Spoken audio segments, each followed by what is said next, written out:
Indonesia adalah negara hukum. Kurang lebih 11.000 desa yang tersebar di 33 provinsi dan 450 kabupaten dan kota. Sejak terbitnya Undang-Undang Nomor 6 Tahun 2014 tentang Desa, desa adalah kesatuan masyarakat hukum yang memiliki batas yang berwenang untuk mengatur urusan pemerintahan dengan dikepalai oleh kepala desa yang dipilih berdasarkan prakarsa masyarakat setempat sebagai suatu pemerintahan desa. Dasar kewenangan atau HO sebagai pemerintahan desa.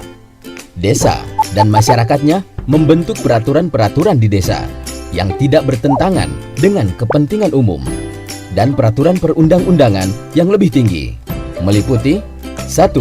Peraturan desa, 2. Peraturan bersama kepala desa, 3. Peraturan kepala desa, 4. Keputusan kepala desa. Peraturan desa. Setiap wilayah memiliki peraturan yang berbeda-beda sesuai dengan kearifan budaya lokal. Tak terkecuali desa, tidak ada peraturan desa yang benar-benar sama antara satu desa dengan desa yang lain. Karena aturan desa ditetapkan kepala desa setelah disepakati bersama Badan Permusyawaratan Desa dengan masukan dari lembaga kemasyarakatan, lembaga adat, lembaga desa lainnya. Sesuai dengan Peraturan Menteri Dalam Negeri tentang Pedoman Teknis Peraturan Desa. Berdasarkan hierarki peraturan perundang-undangan, setiap jenis peraturan berasaskan bahwa peraturan perundang-undangan yang lebih rendah tidak boleh bertentangan dengan peraturan perundang-undangan yang lebih tinggi. Hal ini menjadi kerangka hukum dan kebijakan dalam penyelenggaraan pemerintahan desa serta pembangunan desa. Penetapan peraturan desa merupakan penjabaran atas berbagai kewenangan yang dimiliki desa mengacu pada ketentuan peraturan perundang-undangan yang lebih tinggi. Mengacu kepada Peraturan Menteri Dalam Negeri Republik Indonesia Nomor 111 Tahun 2014 tentang Pedoman Teknis Peraturan di Desa, akan melaksanakan ketentuan pasal 89 Peraturan Pemerintah Republik Indonesia Nomor 43 Tahun 2014 tentang Peraturan Pelaksanaan Undang-Undang Nomor 6 Tahun 2014 tentang Desa. Bagaimana cara kepala desa menyusun peraturan desa? Dimulai dengan pembentukan kerangka peraturan desa yang memuat 6 hal, yaitu judul, pembukaan, batang tubuh, penutup, penjelasan, serta lampiran. Judul peraturan desa memuat keterangan mengenai jenis peraturan, nomor, tahun pengundangan atau penetapan, dan nama peraturan.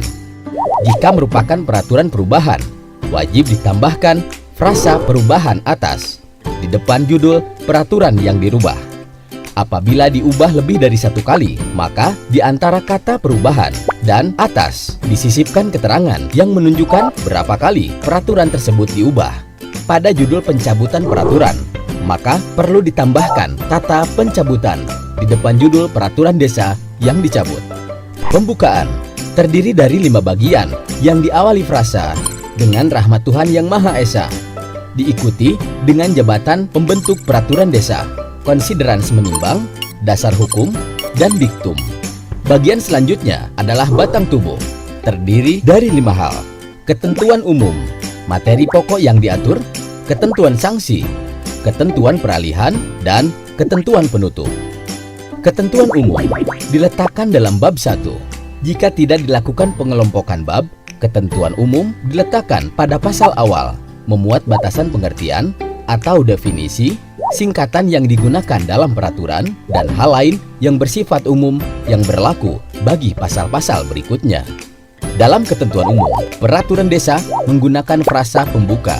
Dalam peraturan desa ini, yang dimaksud dengan materi pokok yang diatur, memuat seluruh peraturan desa yang dimuat dalam pasal, ditempatkan setelah pasal atau bab ketentuan umum.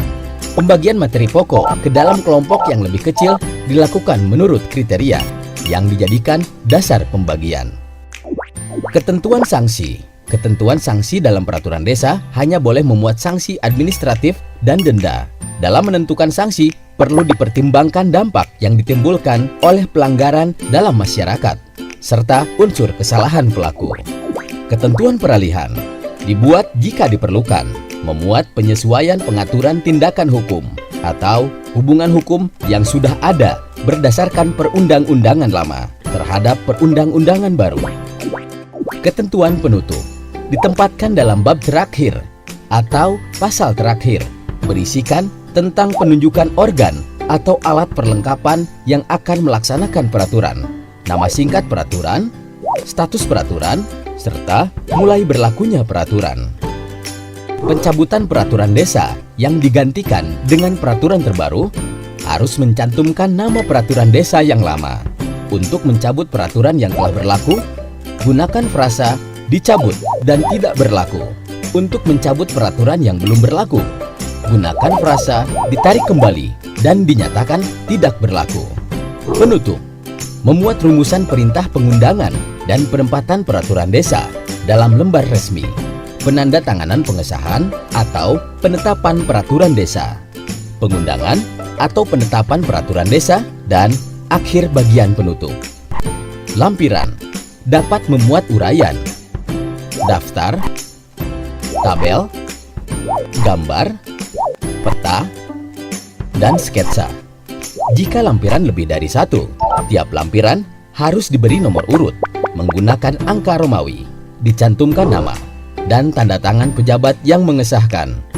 Pada akhir bagian penutup dicantumkan lembaran atau berita daerah beserta tahun dan nomor dari lembaran atau berita daerah.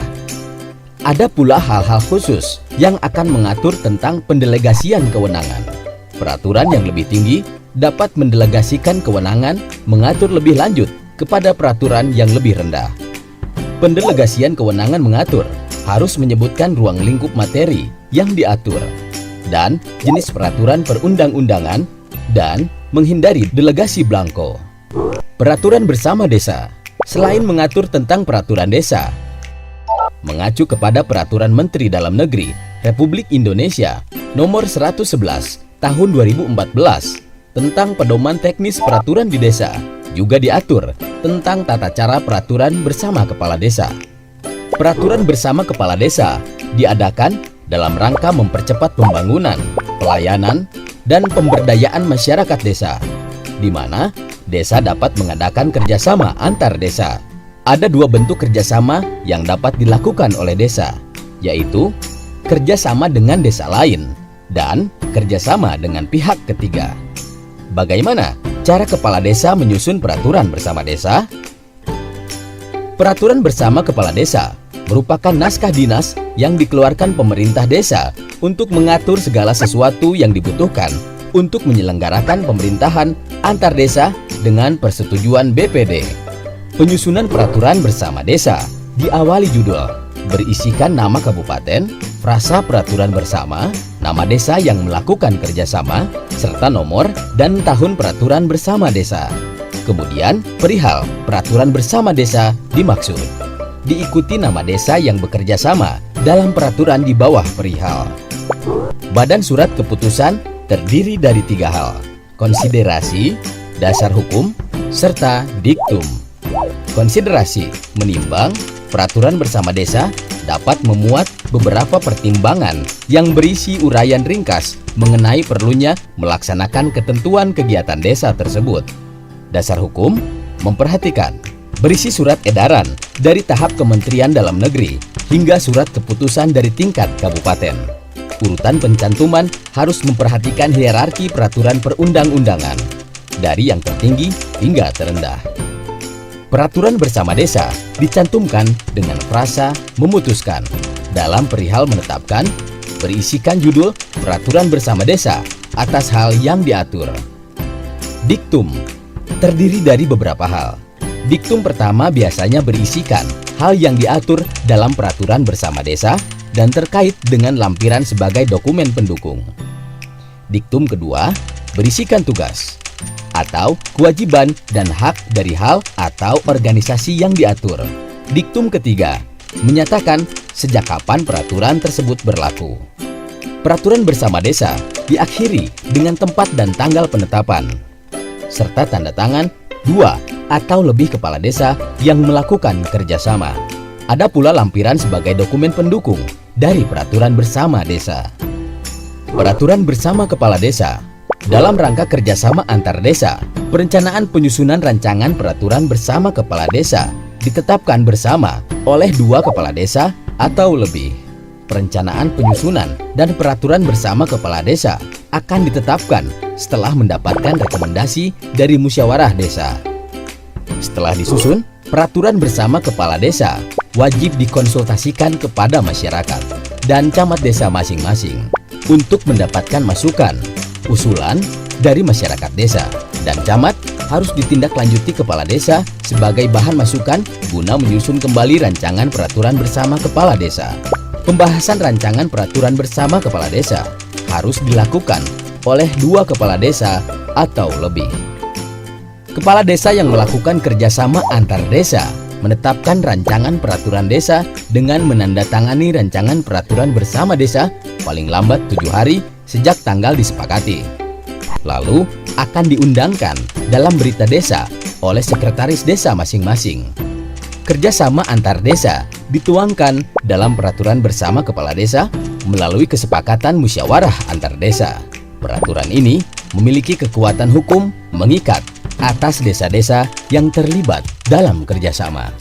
Peraturan tersebut memastikan status hukum, tugas dan tanggung jawab, hak dan kewajiban masing-masing desa atas sebuah objek dalam kerjanya. Kerjasama antar desa dilaksanakan oleh Badan Kerjasama Antar Desa, disingkat BKAD, yang dibentuk melalui kesepakatan dalam musyawarah antar desa. Anggota-anggota BKAD berasal dari delegasi desa-desa yang bersepakat melakukan kerjasama, meliputi perangkat desa, anggota BPD, lembaga kemasyarakatan desa, lembaga desa lainnya, dan tokoh masyarakat dengan mempertimbangkan keadilan gender. Proses musyawarah desa yang melahirkan rekomendasi kerjasama antar desa, penyelenggaraan musyawarah antar desa, disingkat MAD, membahas draft rancangan peraturan bersama, dan proses penyebarluasan atau sosialisasi peraturan bersama. Keputusan kepala desa. Dalam melaksanakan tugas, kepala desa memiliki beberapa wewenang. Salah satunya membuat surat keputusan kepala desa atau SK kepala desa yang biasanya mencakup anggaran desa, pengesahan organisasi kelompok tani, keanggotaan posyandu, kepengurusan LKMD, serta banyak hal yang menyangkut perkembangan dan kemajuan desa. Teknis menyusun surat keputusan kepala desa. SK kepala desa dilengkapi dengan kop surat berisikan nama kabupaten, kecamatan, dan desa secara berurutan. Dilengkapi logo kabupaten di kiri atas. Judul SK diletakkan di bawah kop surat, berisikan frasa surat keputusan kepala desa, diikuti nomor surat. Kemudian perihal SK kepala desa dimaksud, tambahkan frasa kepala desa, diikuti nama desa di bawah perihal. Badan surat keputusan terdiri dari 3 hal: konsiderasi, dasar hukum, serta diktum. Konsiderans menimbang. SK kepala desa cukup memuat 1 pertimbangan yang berisi uraian ringkas mengenai perlunya melaksanakan ketentuan kegiatan desa tersebut. Dasar hukum mengingat memuat dasar perundang-undangan yang memerintahkan pembentukan SK kepala desa. Urutan pencantuman harus memperhatikan hierarki peraturan perundang-undangan dari yang tertinggi hingga yang terendah. Dasar hukum memperhatikan berisi surat edaran dari tahapan Kementerian Dalam Negeri hingga surat keputusan dari tingkat kabupaten. Urutan pencantuman harus memperhatikan hierarki.